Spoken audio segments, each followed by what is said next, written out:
The Shark Deck. Hello, I'm Johnny Mac with your daily comedy news. We have a new best, funniest special of the year. It is Todd Barry's Domestic Short Hair. You'll find it on YouTube. If you're a regular listener, you've heard me talk in the past about what I call the Emperor of Rome syndrome. In my career, I've listened to so much stand-up comedy. I do what the professional comedians do. I rarely actually laugh. I tend to just analyze comedy and go, oh, that was really good. Oh, great callback. Hilarious. Todd Barry had me laughing out loud. I know I'm a psycho, and I don't do that when I watch comedy specials. I laughed out loud many times. I'm not talking about like 4, like a lot. Todd Barry, Domestic Short Hair on YouTube is the best special of the year by a lot. Like there's a big gap. So here's the list right now. Funniest thing of the year, Todd Barry, Domestic Short Hair on YouTube. Then there's a gap of, 3/4 of a mile to Kunk on Earth, which was on Netflix. The best special of the year prior to Todd Barry, Tom Segura, then Kyle Kinane, Nate Bargatze, Cocaine Bear, Jay McBride, Jim Jeffries, Hari Kondabolu, Chris Rock, Jimmy O. Yang, The Roast of Mr. Peanut, trust me, look it up on YouTube, I know you think I'm crazy, Big J. Okerson, Mark Normand, Nimesh Patel, Sarah Silverman, Chris Fleming, John Early. But again, all of those are 3/4 of a mile away from Todd Barry, Domestic Short Hair. I absolutely loved it. You can also hear Barry on Marc Maron's episode that dropped on Monday. I went out for a run and was enjoying this, and I felt bad. Todd Barry said that the special was produced through All Things Comedy, which is Bill Burr and Al Madrigal's company, and they tried to sell it, and they couldn't, and that the special is about a year old, which is why there are some COVID jokes, but they are funny COVID jokes that held up. And Todd doesn't really seem that into the special and seems to have moved on because in his life it's a year ago, but it's really, really good. Todd Barry, Domestic Short Hair, YouTube, funniest special of the year by a lot. Also, for your podcast listening, Strike Force 5, that's the 5 late-night show hosts doing a podcast together. On episode 2, they started talking about their first shows, which I thought was pretty interesting. I like that late-night industry talk. I got to tell you, though, I'm listening to the Fab 5, and I feel like there's a group of 4 and Seth Meyers. Late Night with Seth Meyers is like extra invisible, isn't it? Looking ahead to the Toronto Comedy Festival, Just for Laughs Toronto, they have announced a free street festival September 22nd through the 24th at Berzy Park, Berczzy. If you're in Toronto, tell me how to pronounce that properly. Reggie Watts and Fred Armisen are your headliners there. Also, a bunch of new faces of comedy. Canada will be at that. Apparently, a local brewery will have some beverages for you. And if you want some food, the Jamaican Patty Shack and Poutine Supreme. The Guardian spoke to David Cross. David enjoyed the moment when his daughter told him he was, quote, the worst daddy in the world. He had been struggling to come up with a title for his latest show. Then his daughter said that, and according to David Cross, I was like, oh, there you go, a name for the tour. Very good. The Guardian talked about the increasingly poor decisions of Todd Margaret, which aired on Channel 4 in the UK. On that show, David Cross stars as a hapless American energy drink salesman sent to Britain to flog his wares, and it's now impossible to watch in the UK. David Cross says, legally, no, you're not allowed. That was in my contract. I said, I'm going to work really hard for very little money for years on this project, but you have to promise me you won't show it. CBS News profiled Nate Bargatze, and they asked him if he keeps his clean persona throughout his life, like when you're sitting at home watching the news with your family. Is it a little different? And Nate said, no, it stays clean. Just feels weird. I know, I'm not perfect. I think there'll be a difference between hanging out with comics and when I'm at home, where you're like, oh, I'm with normal people now. So you go, I got to calm it down. But overall, it's just, who I am. Nate Burleson asked Nate Bargatze why he never comments on the news. Bargatze said, a lot of people do it. They do it very well.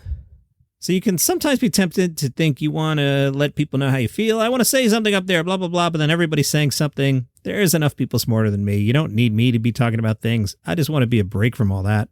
Congratulations, Ricky Gervais.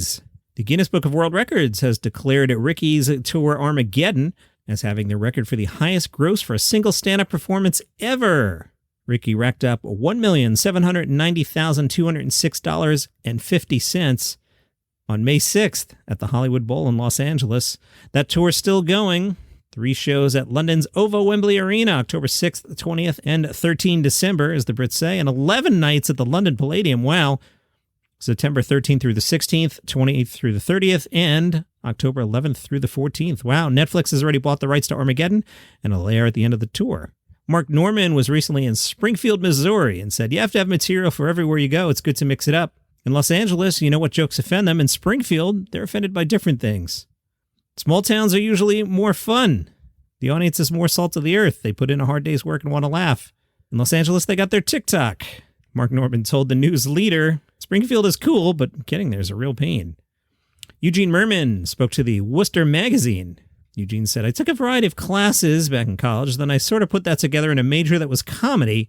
I took acting classes, writing classes, history classes. I did independent studies as well. For science, I did the sociology of laughter, and for social science, I did a paper on Lenny Bruce and how he started the modern era of stand-up. It was a variety of things, but I also had a radio show, and I did a lot of different stuff that I put towards a comedy concentration. The thing that was sort of interesting about that in the end is it was almost as if it had the elements of a comedy trade school. I had to figure out how to get people to show up to a comedy show.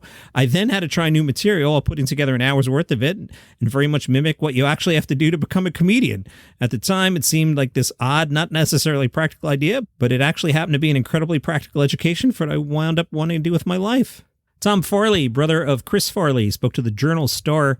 He said, the Farley boys, Tommy, Kevin, John, and Chris, were destined to be drinkers. If you're a Farley, you drank. If you're Irish, you drank. If you lived in Wisconsin, you definitely drank. So it was very normative. We thought this is what everyone did. When you have somebody that has a real problem like Chris, it's easy to point your finger at that person and say, well, I'm not that bad, so I guess we're okay. So none of the brothers got any help for their alcoholism until later. Tom Farley added, and we also couldn't help Chris because we were afraid that deep down we'd have to bring out our issues and behaviors, and we didn't want to do that.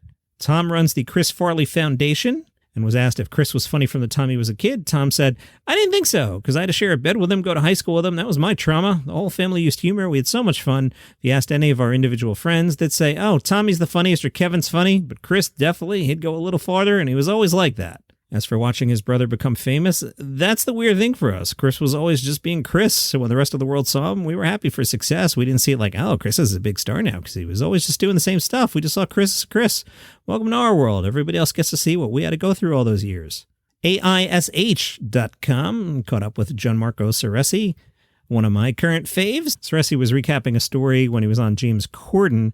In the story, Gianmarco is getting drinks at a bar from a German bartender. Soresi's Jewishness came up. Gianmarco said, the bartender told me, I'm so sorry for the Holocaust. And Gianmarco said, well, how am I supposed to respond to that as a Jew? No worries, don't let it happen again. I didn't know, so I just said, could I get a free beer? And he said, I would, but my boss would get mad. And I said, I get it. You're just following orders. Wow, that's a great joke. He says when he posts about being Jewish online to his social media followings, I'll get 10 comments about free Palestine. It's irrelevant to the thing I'm saying in the video. I'm an American Jew. One time he got messages from an audience member that said, I hope Hitler sends you back to a concentration camp so you can write some new material. Soresi joked, I think he had a misunderstanding of what a concentration camp is. It's not an artist retreat, but I could take this in stride. I don't feel threatened. This person was obviously going through something. Gianmarco enjoys making people laugh and said, someone messaged me and said, I'm going through chemotherapy and your clips brought me joy. I get so much joy. That made Gianmarco feel I'd keep doing stand-up even if somebody messaged me and said, I hate your comedy. But I'm glad that people enjoy it. Shout out to Crosby, who went to buymeacoffee.com/dailycomedynews and claimed the $10 donation. That's one of the ways you can give. There's the $2 club, the $10 donation, the standard $5. Anyway, this morning I took Crosby's money and I went to the National Donuts chain. I got a large iced coffee with caramel and milk, and I've got enough money for another one tomorrow. Crosby, thank you so much for supporting the show via buymeacoffee.com/dailycomedynews. The Wall Street Journal caught up with Iliza Shlesinger, who said, I could always make my mother laugh even when I was in a jam. In middle school, I struggled with math. One day, Mom tried to get me to focus on homework, and I wouldn't stop joking around. She said, you're acting ridiculous. I'm going to record you so you can see how you're acting. She went to get the video camera. When she returned, I was wearing my glasses and a shirt buttoned up to the top. And with a British accent, I said, why, Mother? Whatever do you mean? She lost it and cracked up. And at that moment, I realized being funny was more important than fractions. Is being funny more important than fractions? Probably, right? Iliza says, during my junior year, I signed up for Semester at Sea. College kids from all over sailed around the world on a giant ship, taking classes and stopping at ports along the way. I performed a stand-up monologue and added observations about the guys and girls on board. They loved it, and I realized I don't need a troupe. I can do this on my own. Jordo reports some comedy shows were canceled. Why? The concrete crisis. They put a big picture of Jimmy Carr, and I was like, oh, what did Jimmy Carr do now? Nothing. The story, Northampton's Royal and Derngate venue has announced it has closed its door for the rest of the month after finding reinforced autoclaved aerated concrete, RAAC for you concrete aficionados, in its building. The venue said in a statement, due to the unfortunate discovery of RAA concrete in our buildings, Royal and Durngate is temporarily closed. They canceled a bunch of shows, including, most of the audience here on Daily Comedy News is American, but you've heard me talk about some of these people. Jordan Gray's Is It a Bird is canceled. S-Faced Shakespeare, canceled. Jimmy Carr, canceled. Phil Wang, canceled. And those are just the 4 I read you. It's a total of 1, 2, 3, 4, 5, 6, 7, 8, 9, 10, 11 or 12. I scrolled down. It's 11 or 12. Doesn't matter. It's that many. Friend of the pod, Scott Beckett, sent this one in about the Queen City Comedy Experience. Tonight through the 10th, it features Chris Tucker, Sean Wayans, Colin Mockery doing his improv under hypnosis thing he calls Hip-Prov, The Capital Fool, Small Town Murder, and Therapy Gecko. It's Charlotte's largest comedy event. 50 events spread across multiple venues, including dozens of shows featuring regional talents like Tara Brown, Carla Dingle, improv group Now Are the Foxes, and many more. And that is your comedy news for today. Follow the show for free on Apple Podcasts, Spotify, YouTube, wherever you get your shows. One more shout out to Jimmy Buffett. If we couldn't laugh, we'd all go insane. I'm not going to start doing that every day, but the Jimmy Buffett thing really bothered me. See you tomorrow.